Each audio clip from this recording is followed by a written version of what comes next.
Good morning po sa inyo lahat at ito nga po pala syempre tayo sumibat papuntang Storm City or Baguio City at ito nga po pala ay balikan or uwian at ayan umaga kaon ko lang po ng Cannon Road at may dinaanan po kami dyan sa may isang subdivision tapos sa harap po ng isang bangko at ito dire-diretso na po tayo nasa Camp 7 na po yan ang haba-haba na yan na nag-uulan pero napakalamig po.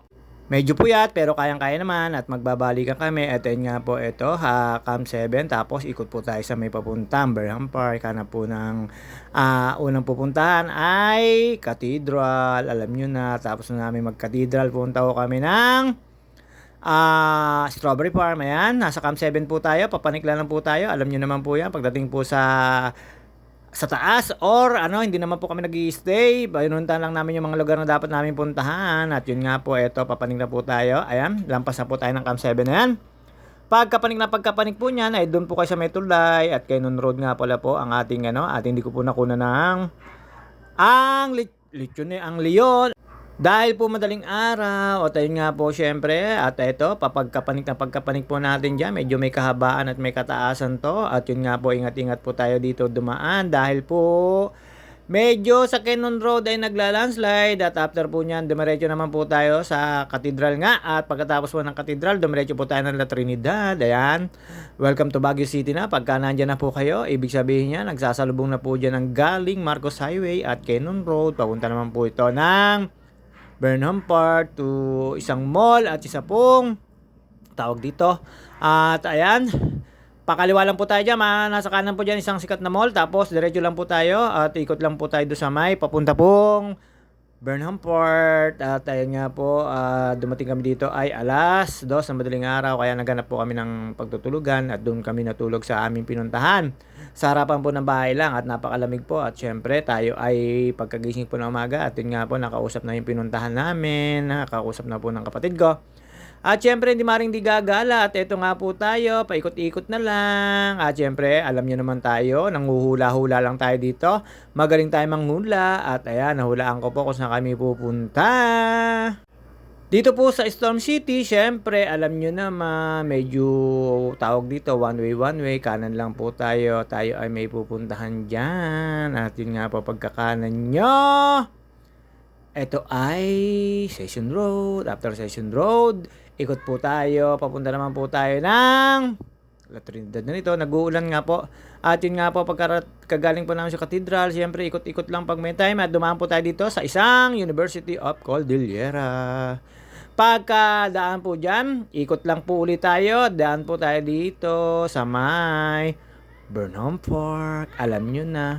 Sa gitna po ito ng Burnham Park. At yan po ay yung swan dyan sa gitna ay medyo ginagawa po yung kanilang parang sapa-sapa rito or sapa. Ayan, at dito na po tayo sa may bike lane or mga nagbibisikleta. May nakita po ako nagzumba at sinabihan ko yung dalawa kong ate bago gusto magsumba. At yun nga po ayaw gusto mag-yoga ni Ate Janet. At ayan, nasa kalagitnaan po tayo dito, kauulan lang or pag po yan, mayroon pong kalamigan dito. Pero syempre, alam nyo naman, dito, napakalamig talaga dito sa Baguio City.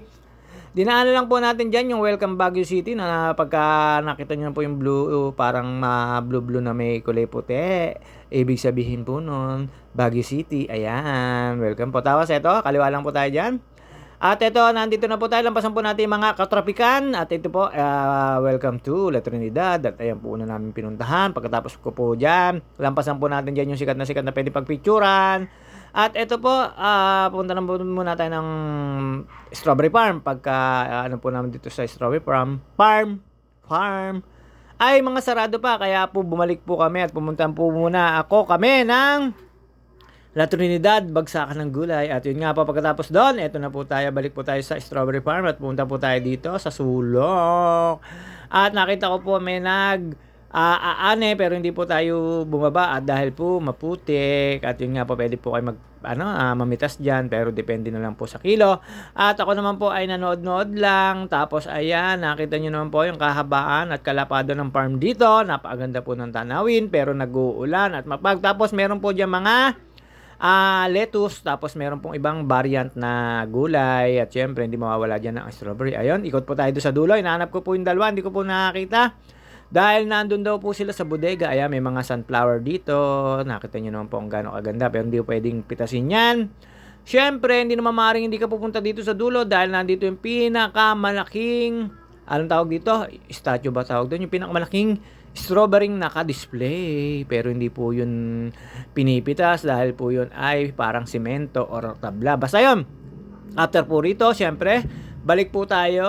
Ayan, nakita ko na po yung dalawa. Galing po pala sila sa bodega ng bilihan ng, alam nyo na, ito po ay balikan lang po. Siyempre, alam nyo naman, saglitan lang ang mga marger, di pwedeng magtagal. At ayun nga po, ayan, dumiretso naman po tayo sa may ginaganapan ng pinagbenga dito sa isang hotel na sikat dito. At daan po tayo sa may papuntang Camjan Hill. Tapos, daan po tayo sa may Wright Park, Marcos Mansion, hanggang sa dumating po tayo sa Mines View. At yun nga, papunta tayo sa Shepherd, Good Shepherd. At ayun, eto, pasok lang po tayo dyan. Open na at buti na lang po, kukunti na po yung bumibili kasi alangan araw. Tapos medyo mahalay. Nasa 400 to 600 ang isa. At ayan, nakita nyo naman po. Punta lang tayo dito. Ayan, sundan po natin yung mga manager. Yung isang manager nauna na po. Tapos nagpunta lang po tayo sa overviewing dito. At thank you so much sa overviewing. Napakaganda rin po dito sa Shepherd view deck. At syempre, hindi maaaring hindi tayo tatambay dyan. Ayan, makikita nyo po. At dito po, syempre, alam nyo naman, ang isa kong ate, mahilig sa mga donation. Ayun, pinakyaw yung labanos, pero ang bayad lang ay donation at bumili lang po ng eco bag. Tapos, ayan, nagpakita po at wala pong kaulap-ulap o fag. Ayun, syempre, napakasarap pong tumambay dito. Alam nyo naman ng JT, hindi maaaring hindi tatambay dito. Pagka napapunta rito sa bilihan ng ubi jam ng mga madre. At ayun nga po, nalagyan ng dumi yung ating cellphone. At syempre, ayan, alam nyo na, wala na po silang tinira. Ayan, ang ate ko, nabili po ng may mga pasabay. At alam nyo naman po, ang gagawin niyang dalawang yan, bumili ng eco bag para dyan, sa labanos na yan. Ahem! Sana all, ang dami po niyang uwi niyang dalawang yan. At syempre, tayo pagod na at kami mag-uuwian pa. At ayun, hanggang dito na lang muna ang ating video. See you on my next video. Babus!